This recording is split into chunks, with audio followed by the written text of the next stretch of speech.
Greetings, welcome back to PhotoJoseph's Photo Moment, the Q&A portion of the show where I try to A your Q's. And I'm looking at the chat comment room here, and I'm not seeing any actual questions come in yet, so this may very well be one of these shortest Q&A sessions ever. But usually when I say that, someone goes, ooh, I have a question, and start typing it in. You guys are watching live, you got to get your questions in before, so I don't have to just sit here and ramble and make things up while I'm waiting for questions to come in.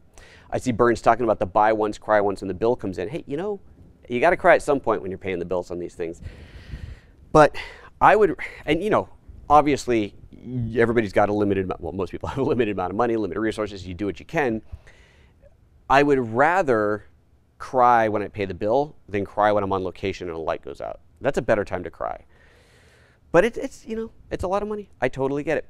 But if this kind of thing is handy to you, if having a light that is flexible and super thin and can be attached to a wall somewhere, I mean, this thing is awesome. I kind of forgot to tell you guys this in the beginning. This is on loan to me from Westcott. Thank you, Westcott. Sorry, I forgot to mention that earlier. If you want to buy it, obviously there's links down below. But thank you very much, Westcott, for this loan. I am sadly going to have to be sending this thing back because it's not an inexpensive thing. I'm pretty sure they want this back for their demo units. Let's see here. What else is going on? Anything else in the chat room here? Burns is agreeing with the buy. Yeah, cry when you buy, not when you're on set. That's definitely. What are the power options for this panel? Trevor says it has its own power unit. It plugs into the wall. It doesn't have a battery option with it, but I would imagine that's actually a good question. Let's see here. This power tap here is. Let's try and unscrew this. This is just. What does it say? Just as DC in. What is the input? 24 volt, 24 to 29 volt range. I don't know. I would imagine you can adapt a battery to this fairly easily. I think this is a pretty common, yes, this is definitely a pretty common port size. So yeah, you could put that in. Oh, you know something I forgot I was going to show you in the show and I totally forgot. So I'll do it now. These all screw in. So you just saw that I had to unscrew this. So let's go for a close-up here. This power port, go in and then it's got a collar, a locking collar on it, which I really, really like, so that it can't come out. The back of the LED itself, this cable plugs in, you can kind of see it here. I'm not going to pull it off to show you, but this also has a screw lock on it. So once it's all put together, nothing can accidentally come unplugged. Everything is locked in, which is really, really nice. I appreciate that a lot. I appreciate that a lot. Okay, how small does it pack down, including the transformer? Another, don't forget to put the @PhotoJoseph in front of the question, guys. Let's see. If I take this off of here, flatten it out, you're going to get it smaller by flattening it. And I think they recommend packing it flat. If you roll it and pack it, it could get squished. This was if you wrapped it around something solid, you'd be okay, but then you're taking up a lot of extra space. So packing it flat is definitely a better option. So you've got that, this, and then this power brick right here.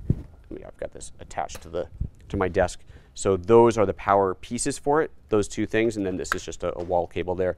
So that's everything. Oh, and then the mounting bracket, this does come apart as well. So let's see here. Take this off, see if I can do it without breaking my fingers here. There we go. So this does come apart, so you can flatten it down. Ooh, interesting. We're getting a buzz. Okay, so now this is interesting. I'm getting a buzz by touching something metal. We know we are definitely having a grounding issue. There it goes. Okay, so this all comes apart, breaks down into 4 pieces, and then you've got that packing down that flat. So, but if you're going to pack it somewhere, you might want to, just for the security of the light, attach it to this so it can't get disturbed. I don't know, different ways to pack it up, but this all comes apart as well. So there you go. There's how that whole thing comes down. Burnstick, what is the power rating on the power brick? I figure it has to be low. All right, power brick says AC input 100 to 240, so it's universal. 2 amp, yeah, 2 amp input. DC output is 24 volt, 5 amps. So there you go, 2 amp, pretty small. It's not a big deal. I mean, it's kind of a big chunky brick, but oh, there you go. You could power the light with something like a Gold Zero battery unit. There you go.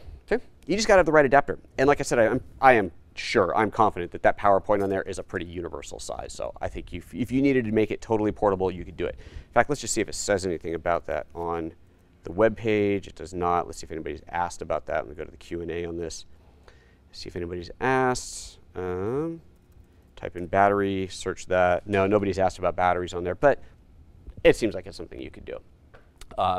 Lots of overhead with that brick, Burns says. Just in the power consumption, is that what you mean? I'm not sure what you mean there, but anyway, but you got it. So yeah, so there you go. Always plug it into a generator as well. You know, a threaded, oh, Burns Tech saying, yes, a threaded barrel power connector. It's about time. Yeah, it's nice to see that. I always appreciate seeing something that locks into place like that. Very, very good. Okay, I guess that's it. Pretty short Q&A today. Not a whole lot of questions in there. Glad we got a little bit of extra info about the unit in there, show how that thing comes apart and so on. So I'll make sure that people who watch the main show watch the Q&A as well.